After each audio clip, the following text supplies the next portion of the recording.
3 weeks since the MCO has been put in place, and I think at the top of everyone's mind is when is the MCO going to end? I'm sure for many of you, it feels like it's been more than 3 weeks.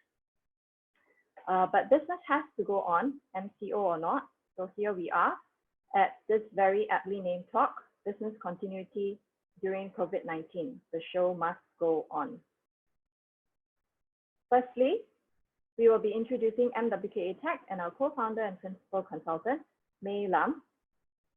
You will hear more about her very shortly. The talk will include a market analysis as well as COVID-19 limitations on businesses. May will be mapping out effective strategies for managing remote work while maintaining productivity. And this can be done through setting of expectations, investing in your resources, building trust, encouraging interaction, and you will also be learning why it's so very important to take care of your people, even while working online, through collaboration, engagement, looking out for their physical, mental, and emotional well-being. You will also learn about how trust is pivotal in your business, along with the processes and the tools that you can use, and how to increase productivity for your business. Lastly, there will be a Q&A session where you can ask questions, or perhaps you've already asked them via Slido. And if you do have questions, please go to Slido, and May will address as many of them as possible within the time frame that we have. So, who is here today? As you aren't able to mingle around and chat as you would in a normal physical talk, we thought it would be interesting to share with you who the participants are in today's talk.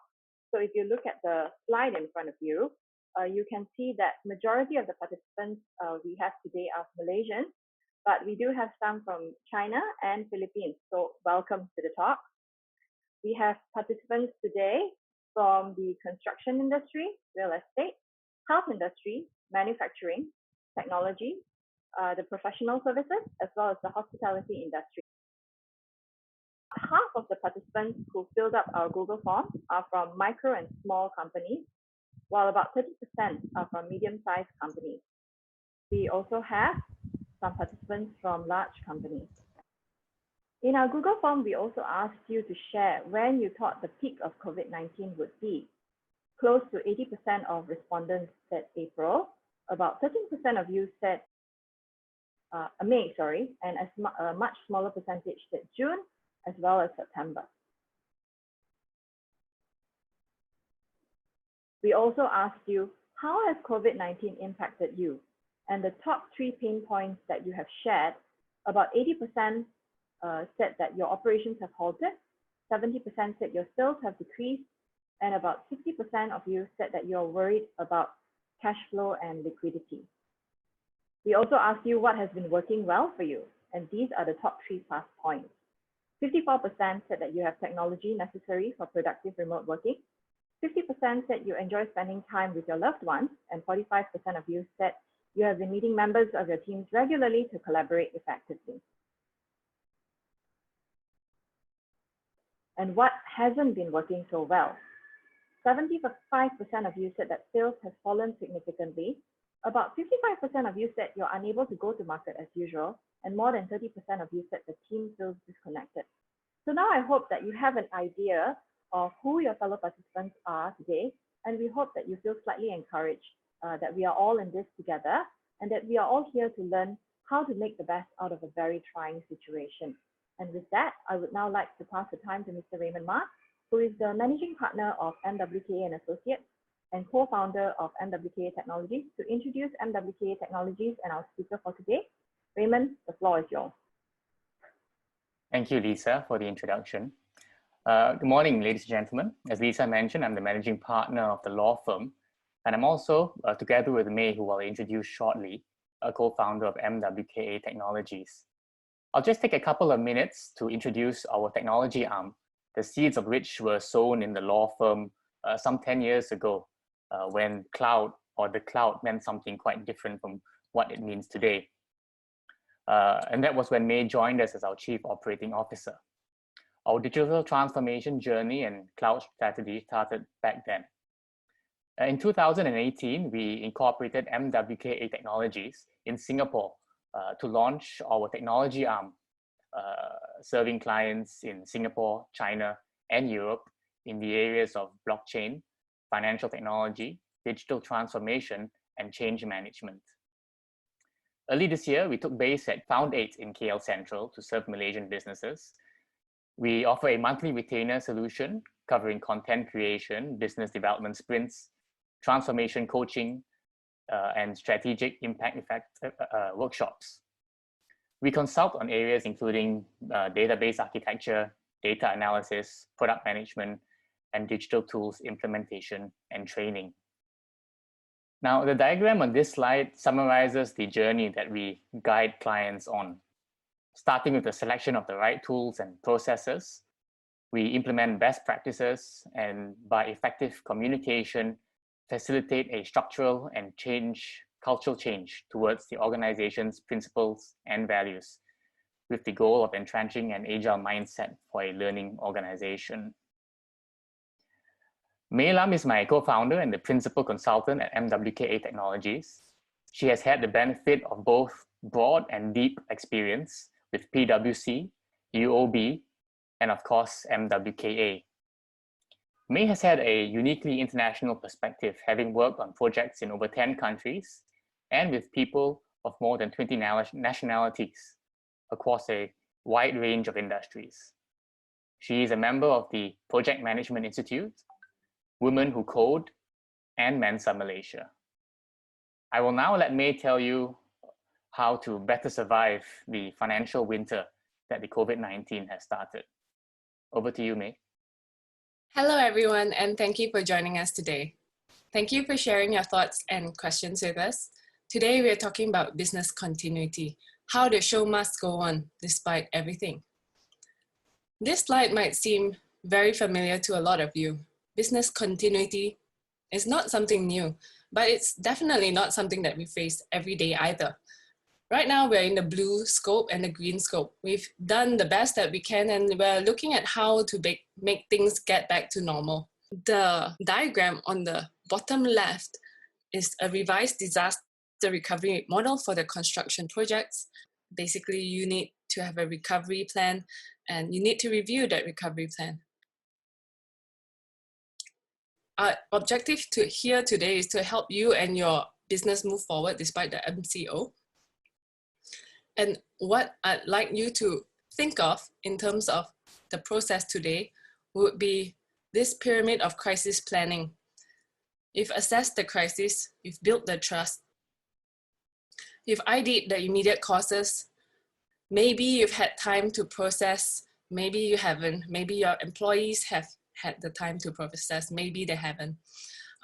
We're here to explore options together and co-create a plan for you to follow up so that your show can go on. Let's jump straight into the market analysis and what we think will happen. What we expect. Social distancing until 0 new cases or vaccine is available. 2, MCO extensions and gradual lifting of MCO by locality. 3, safety precautions will be required at work sites. 4, business model innovations with strong digital strategies. 5, cash flow management will be crucial for SMEs. And hybrid work, remote working becomes the new normal. The key risk in every country is having insufficient beds, insufficient respirators. Despite how well we're doing today, we are currently at 71.9% in Malaysia. 71.9 capacity means that we cannot afford to have our beds overrun, and hence we do not think that the MCO will be lifted anytime soon. When we jump into the next slide, we see that we are all at a different point of the curve. With the addition of Putrajaya, Rembau in Negeri Sembilan, and Jasin in Melaka, there are now 21 red zones or districts in our country. But there is a glimmer of hope. For the first time since the MCO has been imposed, the daily number of new recoveries yesterday exceeded the daily number of new COVID-19 cases. with 236 patients discharged yesterday as compared to 131 new COVID-19 cases. We see communities with 0 COVID-19 cases. These are classified as green zones. What we do expect is that there will be measures to keep these places as green zones. There will be limiting and recording of entry and exit of visitors and local residences. There will be reporting to community leaders or police when group activities are detected. Perhaps even mobilizing existing residents committees as coordinators for COVID-19 prevention activities in the community and reporting any suspected COVID-19 cases to authorities. The widespread use of masks as a community is also expected. We do not see a standing down of response level or complete stand down until at least June. This is to prevent excessive burden on the healthcare system as territory-wide infrastructures, including commerce, public safety, may be disrupted. And the current approach is to slow down progression of the epidemic and minimize the loss of human lives in order to buy time for the production of an effective vaccine against the novel virus. Where we are right now in Malaysia is this. We've kind of skipped the no public gatherings and started social distancing as we moved into movement control. The Health Ministry has done a fantastic job in educating the public on what to do, what not to do. The police and everyone involved in the control measures have been extremely helpful as well. Not to mention, kudos to Malaysians. We have a 97% compliance rate. That's something worth celebrating. What we see next for Malaysia is that as we stand down the response level little by little, there will be, measures taken to slowly move people into a new normal. Life will no longer be like pre-MCO.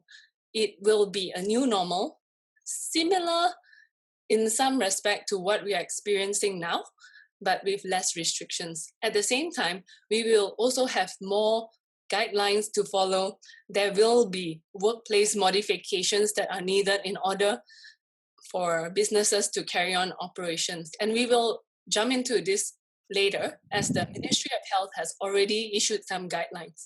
These are the guidelines which I mentioned, which is available on the Ministry of Health's official portal. Employees and employers should be well versed in these recommendations. This is just a brief summary. And what we see is that for employers, there are a fair bit of things that you need to take into consideration now as we are still in the MCO. This is a good time to look through the guidelines and get your game plan on for how you're going to adapt to the new requirements that would possibly be in place if businesses are to reopen. Some of them include advising employees on preventative methods, taking temperature regularly, keeping travel declaration forms, avoiding non-essential work travel, encouraging employees to stay home, and notify workplace administrators when sick. There is expected to be an increase in physical space between workers at the work site. And so it is expected that work schedules might be staggered, or if you already have a BCP plan in place, then it would probably look like half on-site and half remote working. It is still expected that employers who care about their staff will try to limit in-person meetings and ensure a clean and hygienic work environment. Overseas, we have seen construction site workers strike because of the unfavorable work conditions. And we see that certain industries might face shortage of labor as people become more and more conscious about the implications of contracting the coronavirus and demand new safety standards. Already we see business model innovation in Malaysia as well as overseas with strong digital strategies. Virtual experiences are a go-to for brick and mortar businesses who have virtually had to close down operations within 48 hours. Some of the more innovative companies that we've seen would be Colony, who has now a virtual experience whereby customers who want to rent their spaces can experience their spaces online. It could be via video or AR, VR. All these are open for each and every one of you to consider for your digital strategy. Found 8, the community which we belong to, has also come up with strong virtual experiences where the community meets online. And Icon Fit, their online gym, all these classes can be found all over the place right now. We see that more and more businesses will come online. There will be more and more online events. While nowadays, a lot of virtual experiences are still free, we do see an increase of paid virtual experiences, and we do predict that online purchasing and payment will increase. Already there is a 32% increase in online shopping, online delivery of essential items like food and groceries. And so payment channels online are essential. Business models might tweak to change and adapt towards the COVID-19 market environment. And we see that delivery, takeout, or online delivery of services or hybrid product and service solution might be something that we see more in the future. We ourselves have launched a soft launch of a hybrid solution combining products and services offering both convenience and exceptional value. Online, we will be issuing that launch notice in our MailChimp letters, so do sign up to our mailing list if you do want to be kept in the loop. Zendesk, a customer relationship management company, has today released a report detailing the support interaction data of more than 20,000 companies around the world in response to the COVID-19 pandemic. The report reveals the extent to which companies and governments are requesting support from CRMs and customer experience teams. The week ending 22 March saw a 20% increase in global tickets compared to the same period last year. Data from the research also indicates that 3 industries in particular have seen support requests soar over the past month: remote conferencing and learning, with a 398% in requests, airlines with a 199% rise in the first 3 weeks, and then thereafter falling as airlines cancel their flights and issue reimbursements to customers who have already bought their tickets. Kudos to them on handling the situation well. Data from the research also indicates that ride-sharing and delivery companies have felt the impact since ticket volume moved in the opposite direction as customer behavior changed in response to the virus, says Zendesk. Ride-sharing companies have seen a 53% drop in tickets since the start of March, and tickets for delivery companies have dipped over the same period. Data from the research also indicates that customers are waiting longer for companies to reply across affected sectors as the general population struggles to cope with the uncertainty. Customer behavior predictably has changed drastically in markets across the planet, and some countries are seeing a strong correlation between the reporting of new COVID-19 cases and spikes in support requests. In the APAC region, tickets have just begun to stabilize to normal levels as COVID-19 cases start to decline in markets such as Korea, Singapore, and I hope also Malaysia. Cash flow management is going to be crucial, especially for SMEs, but not just SMEs. For the large companies who are joining us here today, this is especially relevant, I think, because this also gives rise to partnership collaboration opportunities between yourselves and the smaller businesses. For brick and mortar businesses, this is also especially relevant. To businesses who do not have a strong online strategy, a strong online presence, this is also very relevant. What we see is that companies have been starting to run promotions, launch new products relevant to COVID-19 crisis, as well as negotiate terms of key expenses. Essentially, it's a cash inflow and outflow management. If you need further guidance on this, we will be having a talk about this in the later part of April. JP Morgan Chase came out with this report in 2016. As of last month, they still referred to it because the US is going through a very similar problem right now. All SMEs generally across the globe do not have a significant cash buffer. The estimate cash buffer days for a business is calculated by computing the ratio of its average daily cash balance to its average daily cash outflows. And across industries, we see a variance between smaller and bigger SMEs by the amount of cost control that they have, as well as their cash balance policies.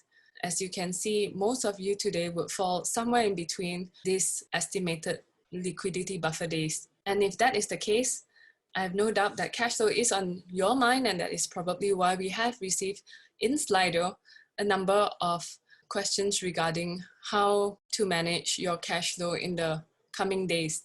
We have attached the QR code for your convenience so that you can scan it and read the report.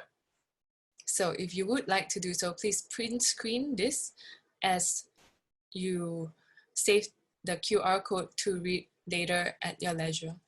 We see that governments all over the world are trying to help their people by coming up with policy responses to help their companies, which generally see a marked decline in sales. Interestingly enough, while we read this report from the OECD and did the rest of our research, we saw that there was an interesting trend whereby SMEs who did face cash flow difficulties in the early part of the COVID-19 crisis in Athens, Greece, as well as China, have quickly pivoted. And as of now, 70% of them have changed their business model into a related industry and are generating healthy profits. A 16 March survey among 100 fast-growing SMEs in Greece by the think tank Endeavor found that 6 out of 10 SMEs pivoted when they saw a marked decline in sales, and hence modified their working model and product. 7 in 10 have automated operations by more than 50%. The new normal will be hybrid remote working. Parents may have to juggle education, house chores, and work. They do save on commute, but right now training is imperative. Upskilling to be able to face remote working, which we will be talking about in the following slides, is essential. American Express, 3M, IKEA, Bank of America, Twitter, and others are finally crafting strong family leave policies that allow both men and women to take part in caregiving with paid leave just as one measure. Holistically, it also offers professionals to integrate work and life responsibilities throughout their careers, regardless of the office responsibilities that they have. So who knows, hybrid remote working might not be so bad. For each team, the questions are, who can take over the work? Can the work be done by an external person? How long does it take to find a replacement? Is there a clear handover process? Are there clear overviews of tasks, dependencies, communications, deadlines, and targets? Is another team or outcome dependent on this work? All these questions will have to be answered when you decide to split teams for Team A and Team B, if you may. For those who are on site and those who aren't, rotation is expected. But for some in the more risky age group, also people who are pregnant, these people would possibly have to be on a permanently remote solution. And therefore, transparent negotiations, talking with employees on working hours and salary adjustments may be necessary. Before we go on, I'd just like to highlight here that there is a link to Google's distributed work playbook for those who are new to remote working. This is a very valuable resource as you navigate the distributed work environment. top priorities for business now would be getting their crisis management plans in order, reviewing the crisis response that you have taken since the beginning of the COVID-19 crisis, and understanding, prioritizing the risk, and developing action plans for survival, most of them which will require a significant amount of innovation. We see that your innovation processes will result in new markets, new ventures, new models, new partnerships, new business practices, new products and services. And all that is great because if you innovate, you will have sustainable innovation in time if all the stars align. If you manage it correctly with consumer insights, with industry foresights, with strategic alignment between shareholders, stakeholders, investing in the right core technologies and competencies, and implementing it disciplinedly, you will be ready. All of you will be ready to thrive in the post-MCO future. I will now move on to effective strategies for managing remote work and maintaining productivity. These steps have worked immensely well for us, and I'm happy to share it with you. We've done it over and over again, and we're still doing it. What we've learned from being involved in a startup ecosystem as early as 2013 is that we need to fail fast, move fast, get more feedback, and learn constantly. Sounds easy, doesn't it? For those of you who are familiar, this is the DevOps loop, which has influences from Agile, Lean, and learning organization methodologies. Agile refers to an iterative approach, which focuses on collaboration, customer feedback, and small rapid releases. What it really means, aside from the jargon, is that the first version of any plan is going to be your MVP, your minimum viable product. It's not going to be the best, but if you roll it out and ask for feedback from your teams, from your customers, it will get better. The one most important thing you must do as a brand, as a business owner at this point in time is to continue keeping your employees, your customers, and your communities safe. Which brings us to the next slide. Manage their expectations. This means as industries are slowly permitted to continue working in their physical premises, the appropriate infection control measures have to be taken. This is an unprecedented moment in history. Your employees, customers, and communities are clouded by uncertainty. Their survival instincts are strong. They want to know that you are taking the right measures to keep them safe. So PPE, masks, wipes, sanitizer, increased cleaning frequency, those are not enough. You have to clearly communicate the process. Have it documented, monitored, audited even by internally or external teams. Build trust in your system. This is the age of social media. Customers and the public will know if your measures are insufficient. Customers and the public will want to know if you are engaging in savory or unsavory business practices. And if you're doing everything right, they will trust you. And trust is the foundation of managing remote work and maintaining productivity. There is a case study here, which would be Airbnb and VRBO in the hospitality industry. VRBO lost many customers' loyalty as they are sticking to their normal cancellation policies amidst the COVID-19 pandemic. They're not issuing any refunds for any prior travel plans, while meanwhile, Airbnb has refunded customers hit by COVID-19 without consulting the host. Hosts were shocked, of course, and suffered losses, but Airbnb has gained a loyal following. We see in the next slide, Ramiran's new CEO, Eric Bengtson, and he said that Ramiran as a company and I as the CEO have a responsibility towards our employees, customers, and partners. Their health and safety are our top priority. And he goes on to state in a media statement what are the measures that they are taking. This is called building trust. If you are doing stuff, put it out there. People want to know. Your people like to feel safe. And of course, this talk has to also touch on your personal crisis plan. Given that this is such an immensely stressful situation, it would be good if you watch your own triggers. Are you stressed now? Breathe in, breathe out. Know your triggers and be aware of the ways that you can distract yourself, coping skills that you can use, people who you like and can actually reach out to, and ways to keep yourself sane, ways to take care of your own mental health. Set your working hours. Talk to family members about ground rules during those hours. Noise cancelling headphones are awesome.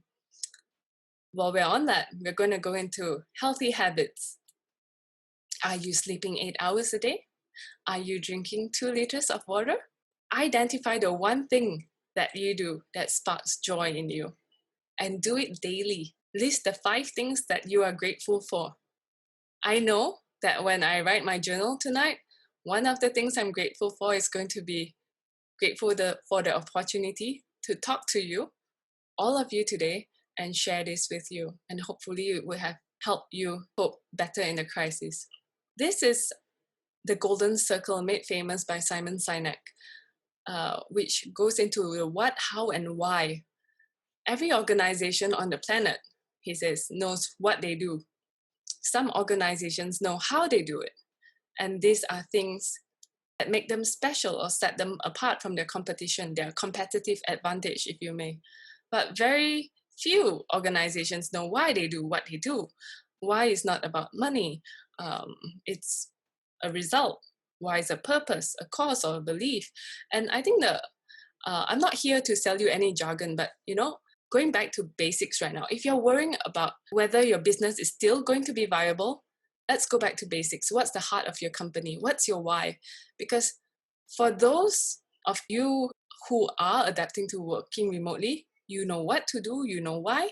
We can show you how. If your business models are not sustainable anymore, but you know your why, you know how, then the question is what? Think about this, and we'll move on to the next slide. The major tip for managing remote work is to set expectations and communicate. On average, I think we communicate 5 times more than in real person, because running meetings remotely can be immensely frustrating if not everyone is on the same page or if there are technical difficulties. So as far as possible, increasing in written two-way communication is a good thing. If your people are balancing work and childcare at the same time, you will need to offer them more flexibility while helping them stay effective. So there are a few tips here in terms of creating systems for sharing documents and service level agreements. All these are documentation and combination of software as a service tools. There are also communication methods like daily stand-ups, weekly one-on-ones, sprints and retrospectives, remote work policies. Let me explain some of these. Daily stand-ups would be you talking to your team daily to get an update. Weekly one-on-ones would be you talking to your colleague or someone to check in whether they're okay, whether they're meeting certain OKRs or whatnot, what their concerns are at the moment. And this will increase the communication between all of you and help towards the process of remote management. On the bottom left, you see a critical path network. For those of you who are experiencing project delays, you might want to remap and relook at your process to see what is the areas where you can re-manage the time and resources that you have to achieve your similar project goals. Kanban boards look like this on the top right, and on the bottom left, that would be the Gantt charts, and on the bottom right, that would be the dashboards. So for those of you who are using this already, that's great. I'm sure this is helping you significantly during this time. For those of you who are not yet doing this, I hope this gives you some ideas after this session. Invest in resources. Invest in e-payments technology, invest in your people, invest in technology and assets that increase sales and productivity, invest in research and development, invest in your clients, invest in your networks. Let's make the talk a little bit more interactive and just put the numbers that you are already doing or you want to do into the chat. And that way, everyone can see where you're at and share with each other. Next, we're going to move on to taking care of your people online. Collaboration is fantastic because more people means more diverse opinions, and as remote working becomes the new norm, you might even consider assessing talents unique globally.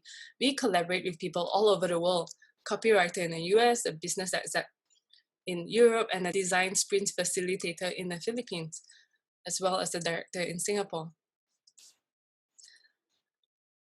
There are two main cloud systems at present that you could make use of, either Google or Microsoft, both of which you can try out for free. There are also data marketing, sales, and customer relationship management software as a service products like Salesforce, Marketo, HubSpot, or Pipedrive if you're looking to automate and improve your lead conversion rates. Certain industries also have dedicated solutions. Whatever it is, during this remote working period, you do need to come together to streamline processes. For those processes that used to take a week, how can it be done in 2 hours, 3 hours? Brainstorm and see whether that's possible, feasible, what effort will it take, and what benefits it will reap. Use team collaboration portals and tools which will help you get perspective, open up new channels for communication, and will boost morals and higher retention rates in the long run. Some of the things that we use in team meetings, aside from Zoom, Meet, and other video conferencing software, would be Miro, which looks kind of like this. It's like a whiteboard where you can have many people online at the same time and put their sticky notes and ideas in a process which you can manipulate fairly easily. There is also a mural whereby you can run a hour-long brain session maybe, whereby if let's say you're coming up with a solution for managing your BCP for COVID-19, you could start off by writing all your ideas down and putting them into a impact effort analysis matrix over here and decide which one you would want to work on. If cost is a factor, the bottom right definitely would be the quadrant that you want to work on, because that would be easy to do and high impact solution for you. So there are lots of all these models that can help you cope better with the crisis right now. If you're limited by your thoughts or just a small team instead of your whole team, then it will be harder to get ideas. And so with more people in a room, this actually is a very fun and actually a really good team building process. We run idea generations, brainstorming meetings like that for an hour for teams up to 30 people. And even if it goes to a team larger than 30 people, this same model would work. After the process, the core team could have a resource of all the ideas that your whole team has, move forward with your decision-making process. What we've also done is to kickstart the morning coffee live chats. Every Monday to Friday from 9:30 a.m. to 10 a.m., you see a lovely side of all our colleagues. This is something that we do daily, and to alleviate the team from feeling disconnected, this bunch of ladies on the right kickstarted the morning coffee live chat, a very muhibah group, as you can see, representative of our culture and Malaysia. And I have to say that I've personally gotten to know some of my colleagues a lot better in the recent weeks. Like this call, we use Zoom with enabled security features. We've also started a dedicated channel for water cooler conversations. This is to replicate the chit chat we would normally have in office, share cool songs, movies, memes, etc. We also share mental and emotional well-being stuff on that chat, whereby we help them grow. We help us grow in terms of dealing with the COVID-19 challenges. Some of your staff might be dealing with having distractions at home, having to do multiple chores while balancing and juggling their work. Not having a suitable office or place to work at home because of the number of people within their home spaces. So a range of resources to physical and mental health, including apps, recommendations, and links to resources would be really helpful if you share it in your group chat at this point in time. Next, we are moving on to trust, knowledge, process, tools, and productivity. There are three main areas to focus on when you have your thought process about your BCP plan: your people, your processes or traditions, if you may, the tools that will help, and these three, they influence productivity. How do you measure productivity? Is it remote sales? Is it online clients? Is it cash flow? Is it online client workshops? Achieving certain goals by your people within 1 to 2 week sprints. A sprint would be a time cap duration whereby within these 2 weeks, so and so works on this project and they do a list of tasks which have been agreed upon. And at the end of that sprint, you look back and see how can we improve from what we have achieved in the last sprint. So this is a methodology that came from software processes, but it can and is being applied across businesses that are more agile these days. Going back to Agile, the Agile processes and traditions, which we briefly introduced earlier, the team stand-ups, weekly one-on-ones, are further enhanced with intra-office chats, intra-office knowledge base, intra-office templates. If you've not had the time to come up with all this while business was as usual in the past, this is a great time to come up with them.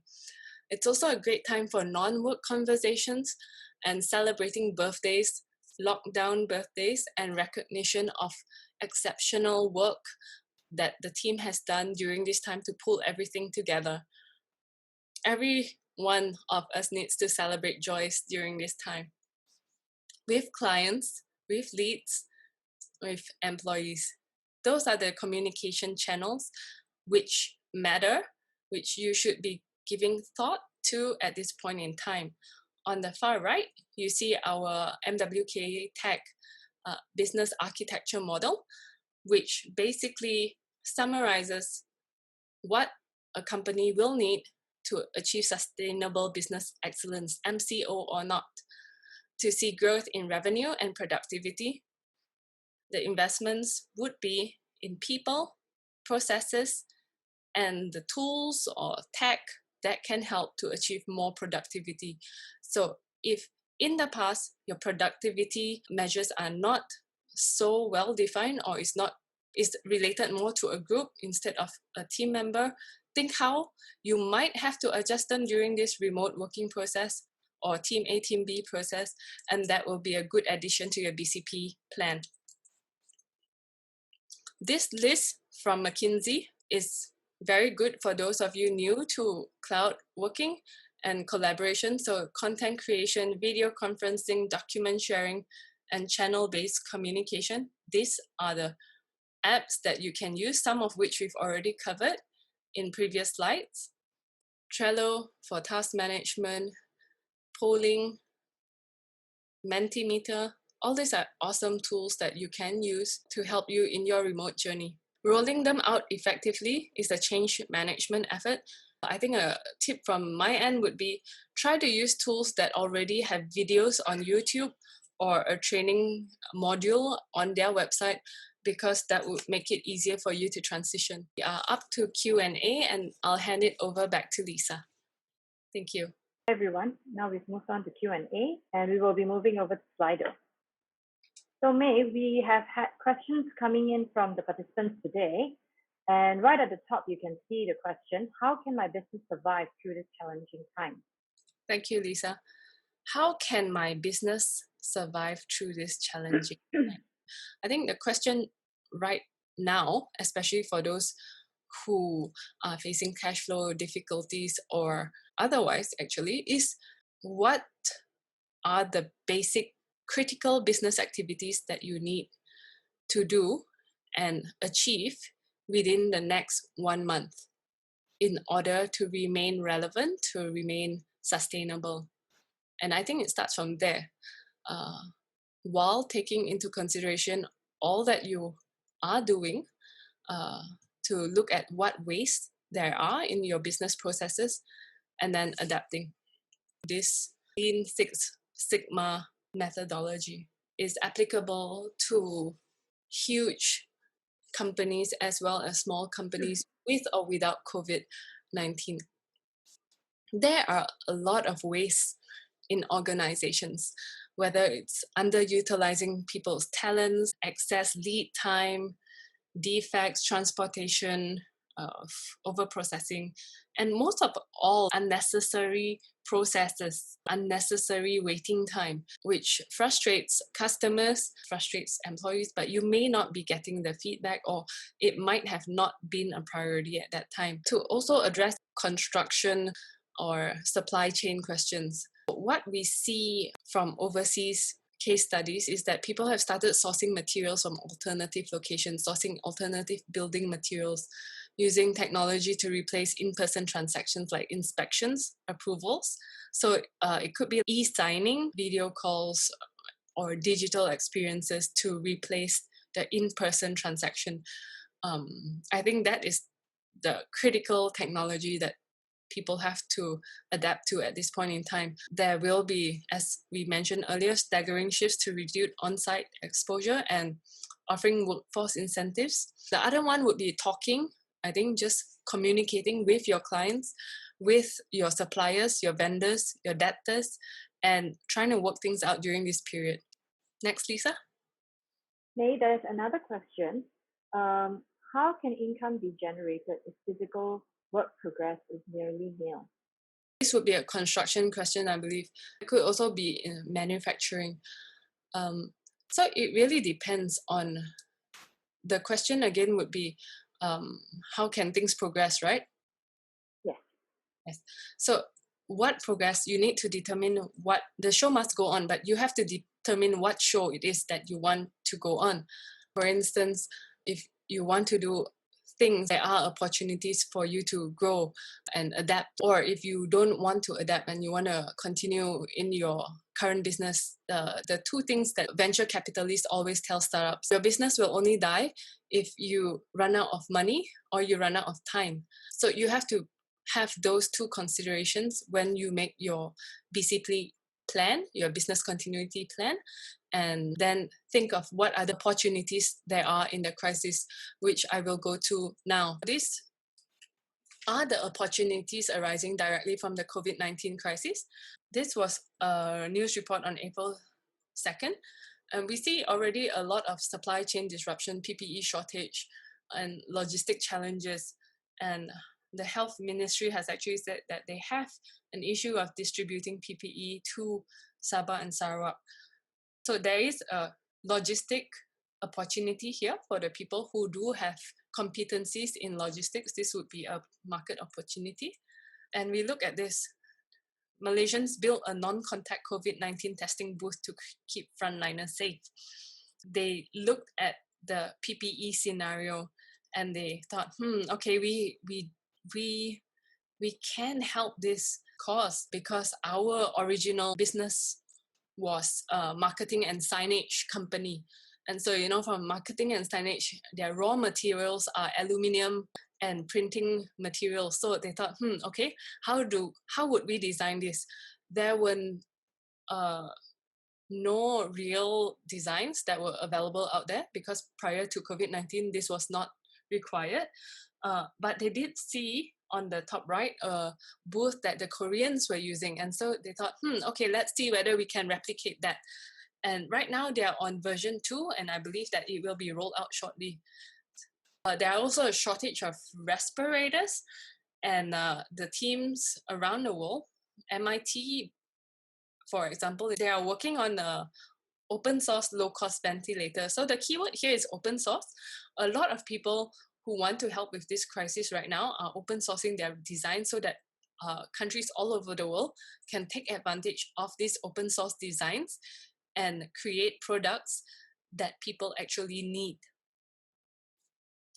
And you will see that there is actually local and global demand. The stuff that these people have manufactured in Malaysia, for example, are drawing interest from other countries. You see here screenshots of the same booth whereby an infectious disease physician working in LA, as well as a engineer from Pakistan, they are looking for similar solutions. So these are opportunities that you have to open your eyes and look out for. Something else would be the mask. So far, we've only seen surgical masks being used and N95 masks being used everywhere. But we do see as the need for wearing a mask becomes something that is required over a more prolonged period, there are short-term opportunities in this area as well. Any further questions, Lisa? Just one last one, May, because we are running very tight on time. There was a question on whether you can elaborate very briefly on the weekly sprint. That will be our last question for today. A sprint can be a week, a month, 2 weeks. I like to work in 2-week sprints because it's easy for people to manage 2 weeks of their time at one go. So what happens is that you agree as a team, look, we want to, let's say, get our website up or get our online product out because our physical premises are closed. So how do we get X dollars of income from a digital product in 2 weeks? There might be 5 members working on 20 tasks each, and they move things through a dashboard, which would be to do, doing, having trouble with this, and done for review, ready to launch. So at all times, the person in charge of monitoring the workload would be in charge of looking at the tasks on that list to see whether tasks haven't moved when they are supposed to move. So there needs to be some form of project management or some sort of ownership from the team. And this is best done in a team where the team is slowly coached on what the methodology is. And this is something that we actually take teams through in our transformation programs. Okay. Thank you so much, May, for your insights today. To all our guests and participants, thank you so much for joining us. We hope you have found today's session informative and useful. Before we conclude, I would like to draw your attention to a few things. If you would like to take this conversation further, please do schedule a free 20-minute consultation with May. You can do that by scanning the QR code on the slide in front of you. The link, it will also be put up on the chat. Secondly, we also have a business and cash flow strategy COVID-19 masterclass. So if you found today's talk helpful, then perhaps that is a class that you would like to join. And we will be sharing that out on our website as well as through our mailing list. So please do sign up with our mailing list. Thirdly, MWKA will continue to be having talks such as this one over the next few weeks. Our next talk will be on this Friday on Sharia and estate planning. I believe that all the links are going up on the chat, so please do have a look at that. And on Monday next week, we will be having a talk on retrenchment during the COVID-19 pandemic. So please do join us for this talk. We would also love to get your feedback. So that is very, very valuable for us. The feedback link is also shared on the chat. Please fill that up. It will really, really help us to improve. And finally, thank you very much and have a wonderful day.